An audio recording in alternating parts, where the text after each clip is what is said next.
Central నియోజకవర్గంలోని 29వ division Madhuranagar Netaji రోడ్లో ఆర్ఎండ్బి పనులను పరిశీలించేందుకు అధికారులతో కలిసి రాష్ట్ర ప్రభుత్వ విప్ సెంట్రల్ నియోజకవర్గం శాసనసభ్యులు బోండామ మహేశ్వరరావు బుధవారం సాయంత్రం పరిశీలించారు. స్థానిక తెలుగుదేశం పార్టీ నాయకులు ఆనం శ్రీనివాసరావు ఆధ్వర్యంలో జరిగిన ఈ కార్యక్రమంలో బోండామ మహేశ్వరరావు మీడియాతో మాట్లాడుతూ గతంలో రైల్వే అండర్ బ్రిడ్జ్ కానీ రైల్వే ఓవర్ బ్రిడ్జ్ కానీ నిర్మించాలని అధికారులు పప్పుల మిల్లు నేతాజీ కాలనీ పరిశీలించి నేతాజీ కాలనీ రోడ్డును ఫైనల్ చేసి రోడ్డుకి ఇరువైపులా 40 అడుగులు విస్తరించి ప్రతిపాదనలు పంపడం జరిగింది. స్థానిక ప్రజలు ఎమ్మెల్యే బోండామ మహేశ్వరరావును ఆశ్రయించారు. ఎన్నో సంవత్సరాలుగా తాము అక్కడ నివసిస్తున్నామని దయచేసి నేతాజీ కాలనీ ఫ్లైఓవర్ ప్రతిపాదనలు విరమించుకోవాలని విన్నవించుకున్నారు.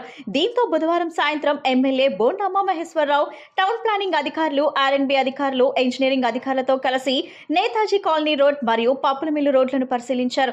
అనంతరం స్థానికుల అభ్యర్థన మేరకు నేతాజీ కాలనీ ఫ్లైఓవర్ ప్రతిపాదనను రద్దు చేసి పప్పుల మిల్లు రోడ్డు వద్ద రైల్వే అండర్ బ్రిడ్జ్ ప్రజలకు అసౌకర్యాలు కలగని విధంగా ప్రతిపాదనను తయారు చేసి ప్రభుత్వానికి పంపాలని అధికారులకు తెలియజేయడం జరిగిందని బోండామ తెలిపారు.